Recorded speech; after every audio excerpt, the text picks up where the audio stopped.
So it's a lot, dude.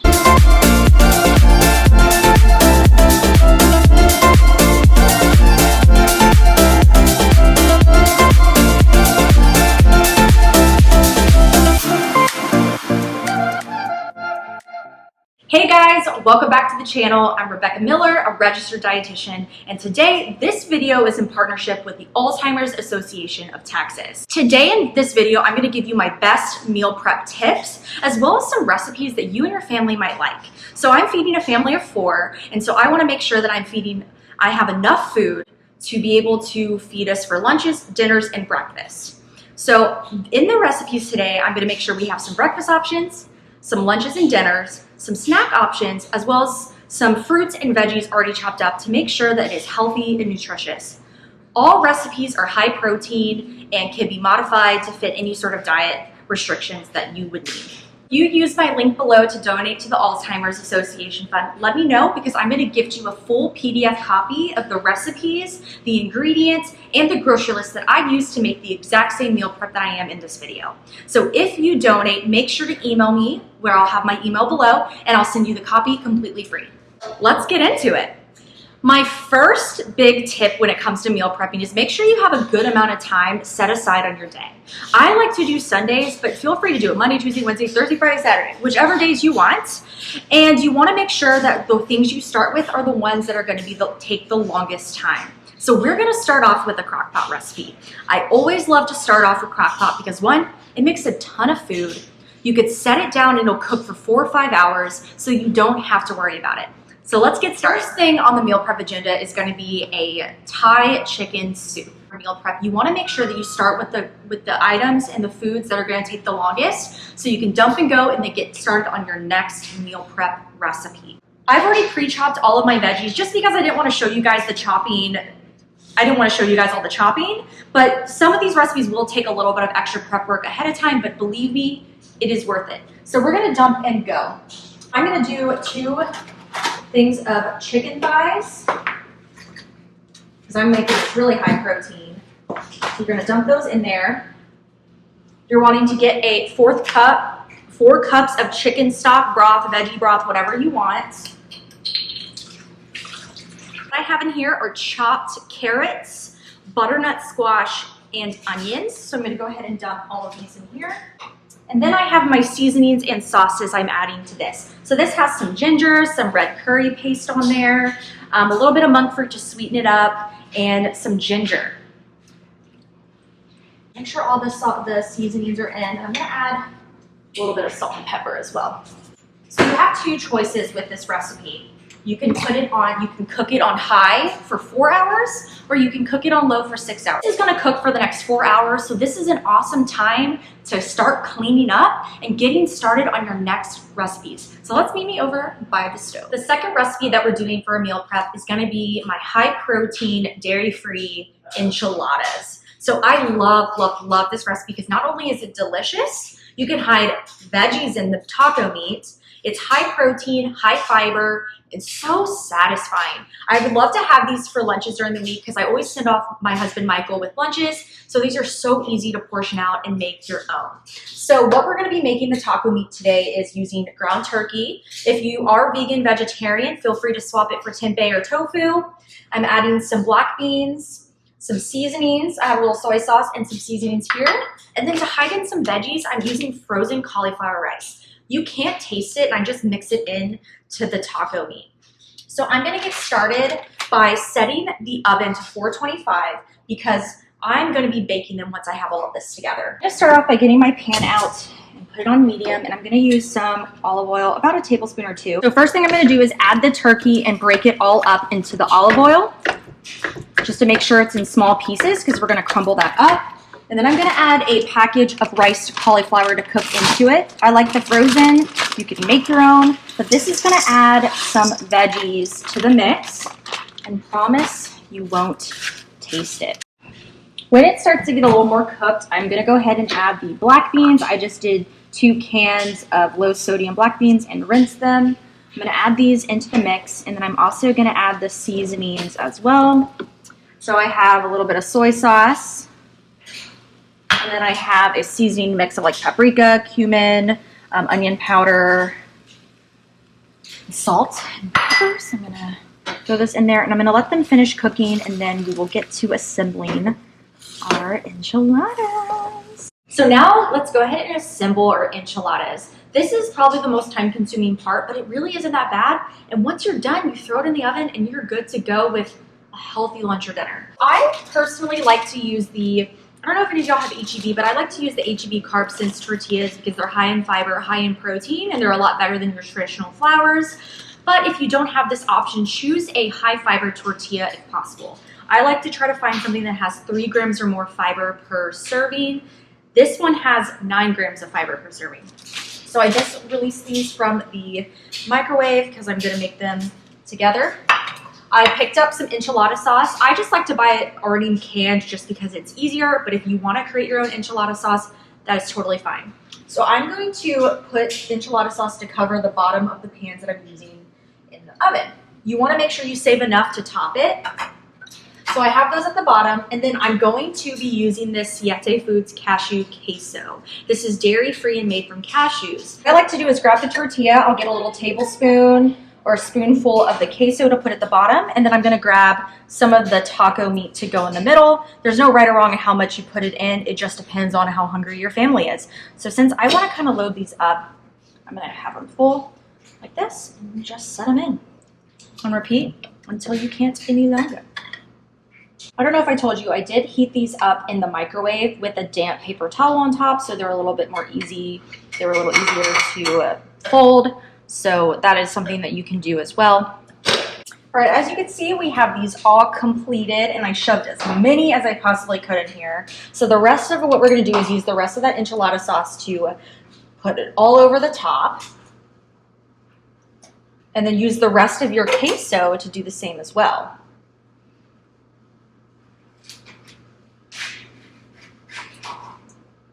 Cover these with aluminum foil, and then I'm going to go ahead and put them in the oven for about 20 to 25 minutes. I'm going to go ahead and put those in the oven, set a timer for 25 minutes, and this is a great opportunity to start working on meal prep for other things. We're going to go ahead and hop on over to the Ninja Foodie so we can make some meal prep breakfast, okay? So while everything else is cooking, I'm going to show you a really fun breakfast meal prep recipe that your whole family will love. I actually made it this morning and everyone loved it, so I'm making it again. So we're gonna be making an egg frittata with some awesome high quality cheeses, as well as lots and lots of veggies to make it a nutritious morning meal that you can heat up throughout the week. So what I'm gonna do first is I'm gonna get a little bit of butter and olive oil, and I'm gonna saute it up in my Instant Pot, my Ninja Foodie. If you do not have an Instant Pot or the Ninja Foodie, then you could do this on the stovetop in the oven because we will be baking it. So I'm gonna let that saute and I'm gonna show you what veggies I'm gonna be adding. So I have some chopped up spinach and Brussels sprouts. This is not something you have to add to it. These are just what I had on hand and I wanted to use up. Feel free to use kale, feel free to use onions, which I do have some onions actually. And feel free to use whatever you want, but this is such a great way to optimize your nutrition. So with the protein, I am gonna be using bacon, and I'm gonna talk to y'all about bacon and some of the health benefits and detriments. So when it comes to processed meat, like bacon and sausages, a key thing to know is which ones to buy. Bacon is not inherently harmful if you have a very healthy diet full of lots of vegetables. But if you are buying bacon and sausages that are high in nitrates, and sulfites, those are the carcinogenic components in those foods that can cause or increase your risk for stomach cancers. Go ahead and turn this on saute function to high. And I'm going to be adding in some onions. These are some onions, and then I'm going to be adding in the bacon. I also have used canned chicken in this recipe. You can mix the meat all together. This is just to boost that protein just a little bit more. Let us saute and let's get our eggs together. So you're going to want to have a cup of milk. I use the almond milk. I have 12 eggs in here, and I'm going to be using some cheeses. So I have a really nice high quality cheddar, and then I have a high quality Gruyere cheese that I'm just going to shred in. So I'm gonna add my spinach and Brussels sprouts into the bacon. an onion mix and let these kind of cook down. I already have my eggs and cheese already ready, so we just kind of let these cook down first before we add the rest of the ingredients. And turn this off from the saute function completely. And then I'm going to add my egg mixture on top. It's a little steamy. Make sure we get all that goodness. So I'm gonna bake it in the Ninja Foodie because it does have a bake option, but again, you can put this all together in a pan and put it in the oven. And then I'm gonna go ahead and close it. I'm gonna put it on the bake function at 400 degrees, about 15 to 20 minutes. And we're gonna let that cook. So this is a really great time to continue on your meal prep journey. I make some snack options and chop up some fruits for the week. So I'll be showing you that so you can get some tips and tricks. Check out the enchiladas. They look amazing. We have the frittata still going. So this is a good time to get together your snacks and some other breakfast options throughout the week. Michael and I love to get a bunch of different fruits, cut them up so we have fruits for lunches and just snack on. So we always love watermelon because it's summer and duh, and I've already been snacking on this watermelon. So we've been cutting it up and snacking. It's a great meal prep snack to have this throughout the week. We also have some cantaloupe. And then of course, I always have berries on hand as well because they're low in sugar, high in fiber, and great for the next recipes I'm gonna be making. My favorite go-to meal prep breakfast and snacks are gonna be overnight oats and chia pudding. So I cut up the fruit that I had, and so we can have this to use in our meals as well as for other snacks. I did buy some yogurts and other things that I will show you. So let's do our chia pudding. Snack servings, I like to do about 2 to 3 tablespoons of chia seeds. I'm gonna do 2. Loaded with fiber and omega-3 fatty acids, super good for lowering inflammation, for constipation. I am gonna throw in some blueberries, and these were some I already had left over, so I wanna use these first. Doesn't really matter how much you use, just depends on preference. Whatever fruits you have, I like to load them up. And then for a little bit of fun, I'm gonna add some coconut flakes to each one. You can customize this however you want. So we're gonna do half a cup of the silk almond milk, a little less than a half cup in all of these. And then you're gonna put these overnight and they're gonna gel up into a nice consistency that is great for a snack.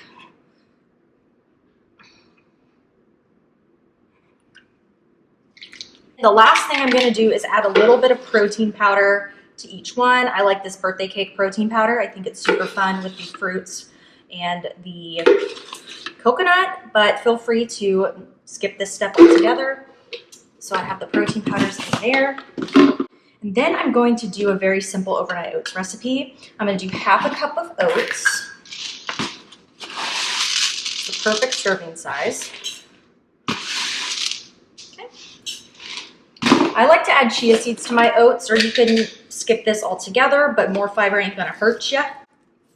About a tablespoon in each one. I'm gonna do a little bit of the blueberry protein. I'm gonna do half a scoop in each one. Then a little bit less than a cup of the almond milk in each one. The almond milk will provide a good source of protein with this, about 10 grams. So that's why I'm not worried about having it not as much protein powder. Feel free to change up the overnight oats recipe too. You can add in fruits, you can skip the protein powder, nuts, you could do seeds, chocolate chips. I mean, there's so many options for your overnight oats. This is just an easy route. And these can last in your refrigerator for up to 5 days. So one of the last things that we're gonna do is prep some veggies for snacks as well. You cannot miss veggies, okay? So I've got some cucumbers and carrots for this week, but feel free to do celery, bell peppers, whatever you decide. And so I'm just gonna chop these up into smaller pieces for dips. So you could do hummus, black bean dip, any kind of dip that you want, or just a snack on. So with the cucumbers and the carrots, I wanna make sure that they're really well washed and any extra waxes or things are removed, because I do like to eat the skin because it contains more fiber and more water and nutrients in the vegetable.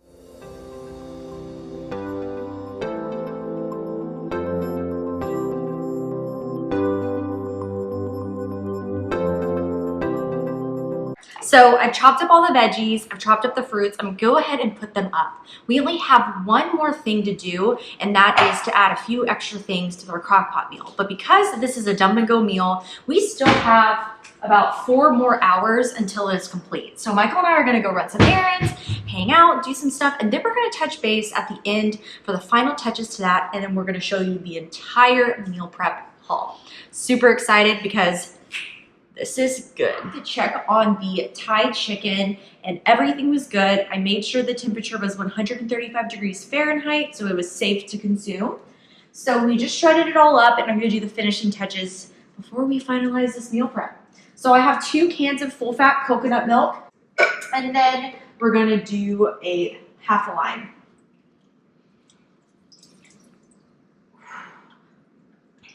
You're gonna let this cook for about 3 minutes more, and then this is gonna serve a lot of people.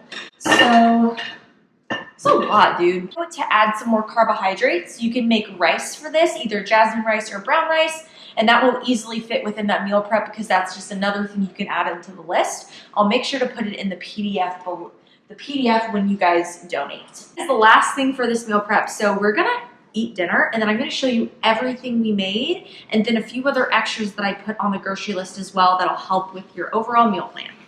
Meal prep is complete. So we took about a few hours this Sunday and made sure that we had plenty of lunches and dinners available for the week. But remember, this is not a full week's worth of meals. It's a great place to get you started. I highly recommend you having other staple meals for dinners to change it up so you don't get bored of the same things. But nonetheless, this is still an awesome way to start if you're looking to be in a healthier lifestyle or wanting some different recipes. Let's take a look. So these are the enchiladas. We've made about 8 servings, and we've already eaten 2 for lunch. I've got the chia puddings and some yogurts there ready. Up top are our breakfast frittatas. That's another 8 servings ready for breakfast. I got some chopped up veggies and fruits. You could see there's a hummus there. I like to always have some sort of dip. We've got the overnight oats and some more yogurt because that's just a staple. For lunches and dinners, we have the Asian Thai soup. It ended up being incredible, and I can see that lasting another 4 to 8 servings. We've got some chopped, well, we chopped half watermelon, I already ate it, but we have some watermelon and some apples ready to go. And then as always, having some easy snacks on hand like nuts is a great option. Thanks so much for watching the video. I hope you learned something today. If you're interested in recreating this exact same meal prep and want the play-by-play, make sure you donate to the link below to the Alzheimer's Association, and then send me an email that you did so I can send you this full PDF copy and all. Thanks so much. Let me know if you enjoyed the video. Make sure you like, subscribe so you never miss a day in the kitchen with me. See you later.